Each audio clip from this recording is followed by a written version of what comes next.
Progressive Magazine, exercise number 10, October 2022. 440 words at the rate 100 word per minute. So be ready, start.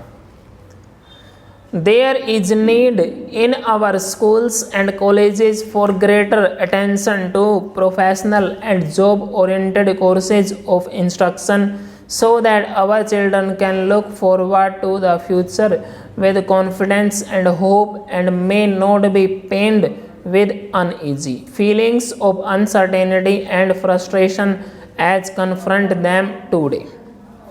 There is also need to devote greater attention to sports and games for the play fields help in building not only the body but also inculcate discipline and capacity to lead.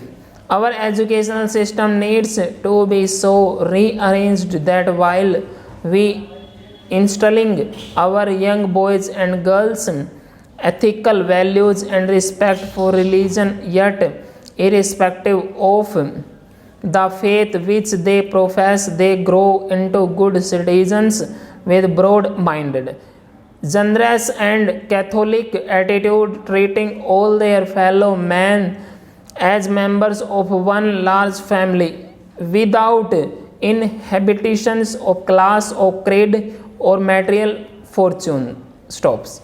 For a vast country like ours with many languages, many religions, and in a sense, many cultures, education must help to bring about a synthesis of them all and foster a sense of togetherness and thereby contribute to national integration and harmony.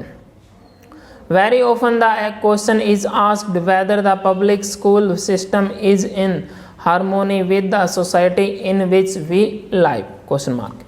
The public school system have undoubtedly rendered great service to the country in the past and can also contribute much in the years ahead, but the institution has to undergo reorientation in its objectives and a basic change in its concept of exclusiveness.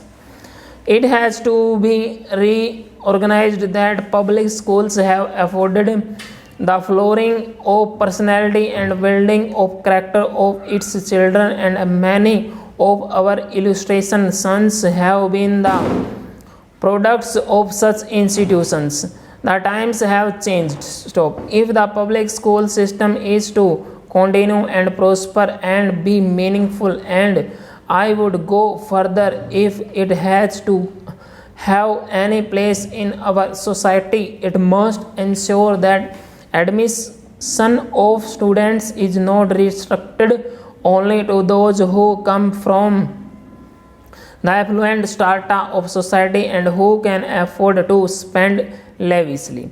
The intelligent and deserving students, irrespective of their social and financial status, must find an opportunity for admission to these institutions.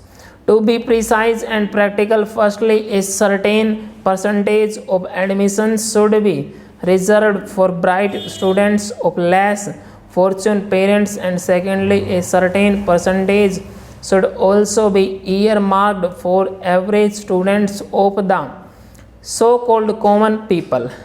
We have vast talent lying untapped in our spiraling rural backwaters, and this talent must be harnessed for the overall good of the country. The country is facing many problems, but there are many opportunities as well. Full stop.